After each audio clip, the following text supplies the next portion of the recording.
They say every marriage has its storms. Ours began with silence. Not shouting. Not slamming doors. Just quiet. The kind that lingers in the room long after the lights go out. She turned to me one evening, eyes calm, voice steady. "I think we should try an open relationship." I laughed at first. Not because it was funny, but because something inside me shattered. And laughter was the only glue I had left. I said yes. Not out of desire. Not out of thrill. But out of fear. Fear of losing her completely. But as she drifted further into his arms, I realized I wasn't the one being freed. I was the one being left behind.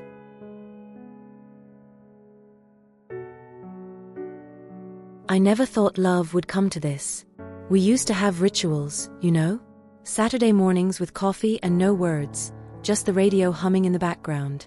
Her feet always curled under her like a cat. Me, flipping through the newspaper, pretending to read while stealing glances at her. It was mundane. It was perfect. But things began to shift. First, the silences grew longer. Then the laughter shorter. One day I noticed she no longer reached for my hand during films. Another day, I stopped asking how her day had been, not because I didn't care, but because her eyes always seemed to be elsewhere. I thought maybe it was just stress. Work. Life. Marriages go through phases, don't they? Then came the talk. We were sat at the kitchen table. The same one where we celebrated birthdays, signed Christmas cards, and once shared a bottle of cheap wine on the floor because the power went out. She looked composed. Almost too composed. "I've been thinking," she began. A knot formed in my stomach. Her hands were clasped on the table, fingers fiddling with the wedding ring she no longer wore to bed. "I think we should try an open relationship." I didn't respond straight away. Because how does a man respond when the person he vowed to stay faithful to is asking for a permission slip to love someone else? She said it so calmly, as if she were suggesting a new color for the living room walls. I smiled. A pathetic, crooked thing. "Are you serious?" She nodded. I need to feel something again. I need to feel something again." The words echoed. Not shouted, not cruel, but they burned more than any insult ever could. And still, I said yes. I said yes because part of me hoped it was just a phase. That she would try, fail, and come running back into my arms with gratitude. That this would somehow reignite whatever we'd lost. I told myself, if this is what she needs, I'll endure it. Because isn't that what love is? Enduring? The first week was quiet. She hadn't told me if she was seeing someone, and I didn't ask. I slept on my side of the bed, hands folded over my chest, listening to the shower run longer than usual. Sometimes I heard her giggle over the phone in the hallway. She never used to do that. I cooked dinner. She ate half. Said she wasn't hungry. One night, I saw a text pop up on her phone. "Last night was amazing. Can't stop thinking about you." I wish I hadn't seen it. I wish I hadn't memorized his name. I wish I could unsee her smile when she read it. I went to bed early that night. Pretended to be asleep when she slipped under the covers. She didn't even try to be quiet. She didn't say goodnight. A week later, she told me about him. His name was Marcus. He was gentle, funny, creative. Apparently, he painted. Took her to galleries. Said things I never thought to say. "He listens," she said. "He makes me feel seen." I didn't ask, "What about me?" I just nodded. Said I was happy for her. Liar. Every word felt like acid in my mouth. But I kept it there, swallowed it, smiled through the burn. Because I thought if I showed her how much I could bear, maybe she'd love me more. Maybe she'd come back. But something odd happened. As weeks passed, she began to change. She laughed more, yes, but not like before. It was sharper, louder, almost forced. She wore makeup at home again, like she was playing a role. She told stories about Marcus, but never with joy, only repetition. And one night, she broke. She came home late. Smelled of perfume and red wine. She stood at the door, hands trembling, tears in her eyes. "I thought I could do this," she whispered. "I thought it would make things better." I stood there, frozen. Words stuck in my throat like glass. She collapsed into my arms, sobbing. And all I could think was, you chose this. You walked us here. But I held her anyway. Because I still loved her. Even in her ruin. Even in mine. But in that moment, I felt something shift in me. Not hatred. Not anger. Just release. A quiet knowing that this wasn't love anymore. It was grief wearing love's clothes.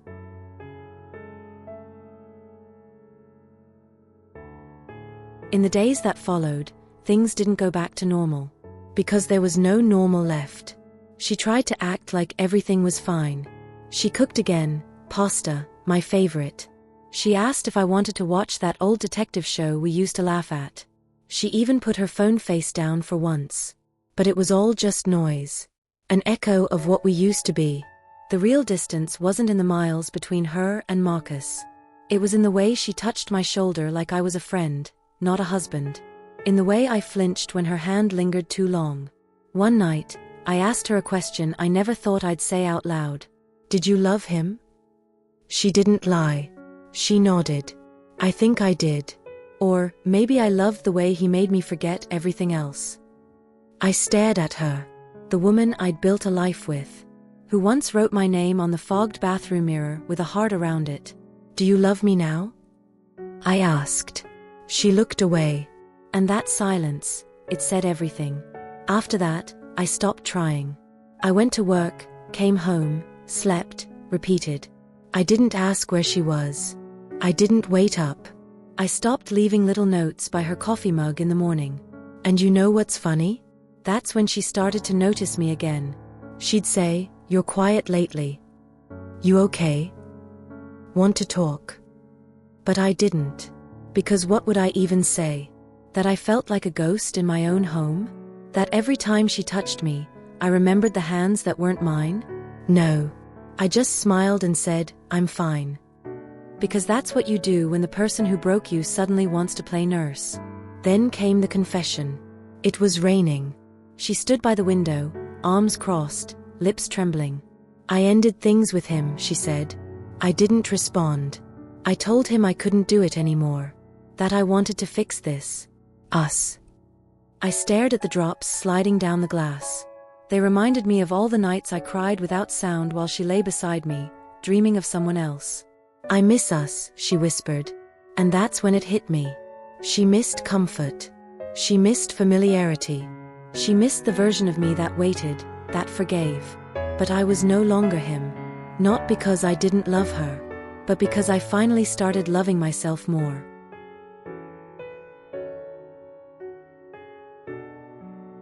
You don't realize when the break happens. It's never loud, never sudden. It's quiet. A hairline fracture in your heart. Barely noticeable, until one day, it splits wide open. That's what happened to me. It started when I caught myself smiling, not at her, but at the peace I felt when she wasn't home. At first, I felt guilty. But then I realized, that silence, that stillness, it wasn't emptiness. It was relief. I began going out more. Not with anyone. Not like she did. Just me. A book, a walk, a coffee shop I used to love, but forgot existed. There was life outside that house. A world that didn't revolve around her moods, her schedule, her heartbreaks. And in that space, I started seeing me again. Not the husband who waited. Not the man who compromised himself for love. But the man before all of this, before the proposal, before the affair. He was still there. Dusty, maybe. A little bruised. But he was alive. One afternoon, I came home early. She was in the kitchen, scrolling her phone. She looked up, surprised. "Oh, you're back." Not "I missed you." Not "How was your day?" Just, "You're back."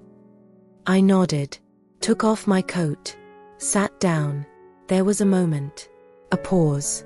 I could feel her wanting to say something, but unsure how. So I said it for her.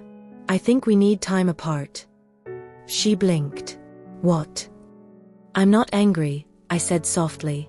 "I just don't think we know how to love each other anymore." She looked at me, really looked. And for once, I saw fear in her eyes. Not because I was leaving, but because she finally realized she had already lost me. She didn't fight, didn't cry, just nodded.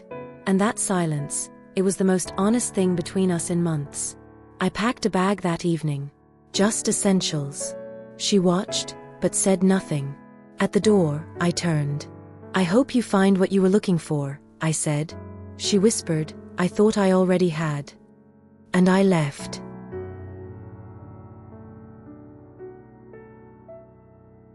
Freedom doesn't feel like fireworks. It feels like waking up and not checking your phone for messages that never come. It feels like walking under gray skies and not feeling the weight of them. It feels like breathing, properly deeply, for the first time in years. I moved into a small flat above a bakery. It wasn't much, one room, creaky floorboards, and a kettle that whistled louder than it should. But it was mine. Every mug, every blanket, every speck of dust, mine. And somehow, that made all the difference. I began to rebuild. Not just my life, but myself. I read books again. Played music I liked, not what we agreed on. Started cooking badly at first, but the kind of bad that makes you laugh, not cry. Some nights were still hard. I'd hear a song, or see a couple holding hands, and a wave would hit. Memories. Regrets. The could-have-beens. But even in those moments, I no longer felt lost. Because now I had something I hadn't had in a long time. A sense of direction. She messaged me once. Just a simple, "Hope you're well." I stared at it for a long time. I could have replied. I could have reopened the door. But I didn't. Because some doors, once shut, should remain closed. Not out of bitterness, but out of growth. One evening, I sat at the window with a cup of tea. The street below buzzed with life. Laughter. Music from the pub down the road. I smiled. Not because everything was perfect, but because, for the first time in a long while, I was.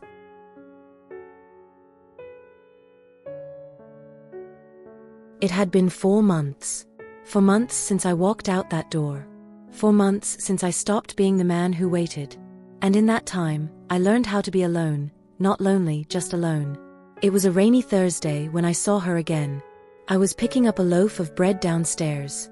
She was there, standing by the window, hair damp, coat too thin for the weather. We locked eyes. Time didn't freeze. My heart didn't race. It just paused. She smiled, unsure. "Hey," she said. "Hi." Just like that. 2 words between 2 people who once promised forever. We walked. No plan, no destination. She told me she'd moved out too.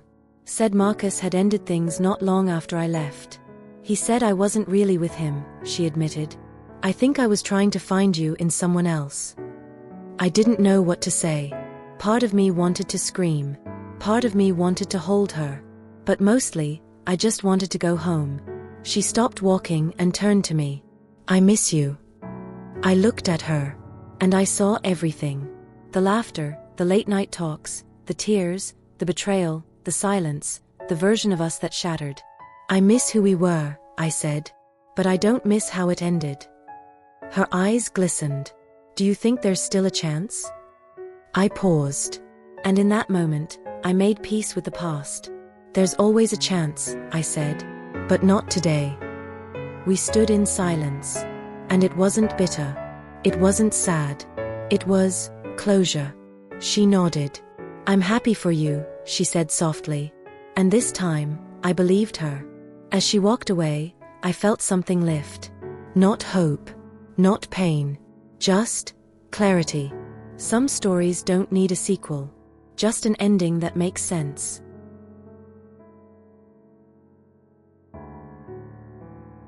Healing isn't loud. It doesn't announce itself. It creeps in quietly, like morning light through dusty blinds. After that last meeting with her, something inside me finally settled. No more what-ifs. No more replaying the past like an old film. Just the present. Just now. It started small. A smile from the girl at the bookstore. A warm conversation with the barista who remembered my name. A stranger who complimented my scarf on a cold morning. And slowly, I began to open up again. Not to replace her, but to rediscover myself in the eyes of someone new. Her name was Clara. She didn't ask about my past. She didn't try to fix me. She just listened, really listened. We met at a photography workshop. She had paint on her fingers and laughed like nothing had ever broken her. And maybe that's what drew me in. Not perfection, but someone who wasn't trying to be anything other than herself. With Clara, there was no urgency, no masks, no history pressing on the present. We talked about music, books, traveling alone, fear of airports. She told me she'd once cried in a museum because a painting made her feel seen. I told her I once pretended to enjoy wine just to keep a marriage alive. She laughed, but didn't judge. Just nodded, as if to say, I've been there too. For the first time in years, I didn't feel like I was rebuilding myself from ruins. I felt whole, present, enough. And one evening, as we stood beneath a flickering street lamp, she looked at me and asked, "Do you believe in second chances?" I smiled. Only when they don't look like the first.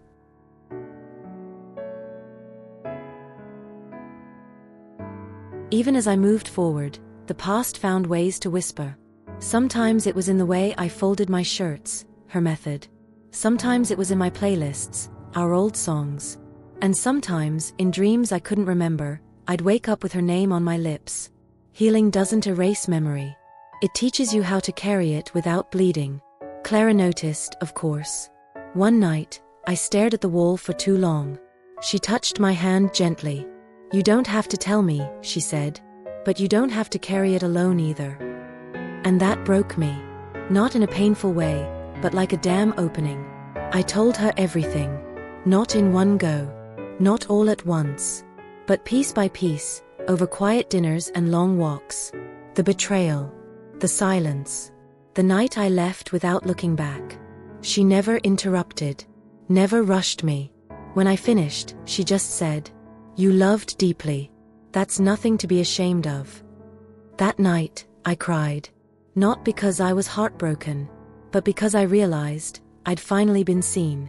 Not for what I'd lost, but for who I'd become. The echoes never left, but they stopped haunting me. They became reminders that I survived, that I grew, that I was capable of loving again, this time, with open eyes and a guarded but willing heart. And for the first time in a long time, I didn't just feel like a man with a past. I felt like a man with a future.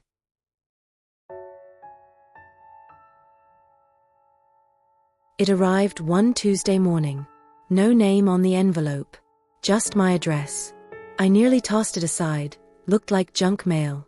But the handwriting stopped me. It was hers. I sat down slowly, as if the letter might explode in my hands. It began simply. "If you're reading this, it means I finally found the courage to write it." She spoke of regret. Of nights she woke up reaching for me. Of how the house felt colder without my laugh. I thought freedom would save me. I didn't realize I was already free with you. She told me Marcus had moved on. That she tried therapy. That she couldn't date without comparing everyone to the man who once brought her soup when she had the flu, then held her hair when she was sick from crying. You were never the problem. I was just too broken to see what I had. I don't expect forgiveness. I just needed you to know, you mattered. You always did. I folded the letter carefully. Didn't cry. Didn't rage. I just sat there and whispered, "I know."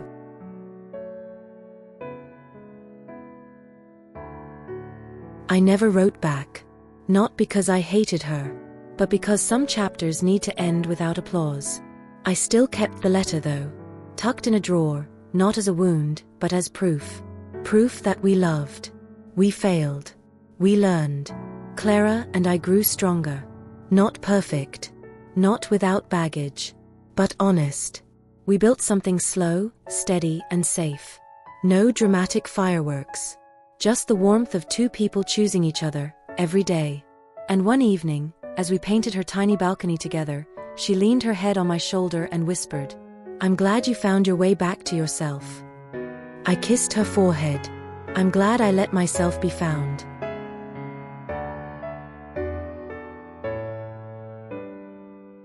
Years passed. The pain dulled. The letter yellowed. Our old house was sold. Sometimes, on cold mornings, I still think of her. Not with bitterness. Not with longing. Just peace. She was part of my story. But not the whole book. Now, I write my own pages. With laughter that's real. With love that's steady. With a heart stitched together, not to hide the scars, but to show that healing is possible.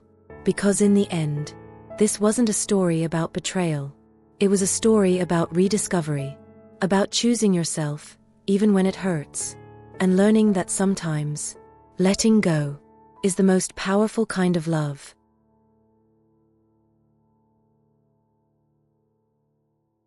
And so, this wasn't a story about betrayal. It was a story about choosing peace over pride. About finding the strength to let go. Not because you stopped loving them, but because you finally started loving yourself. Because sometimes, the greatest kind of love is the one that sets you free.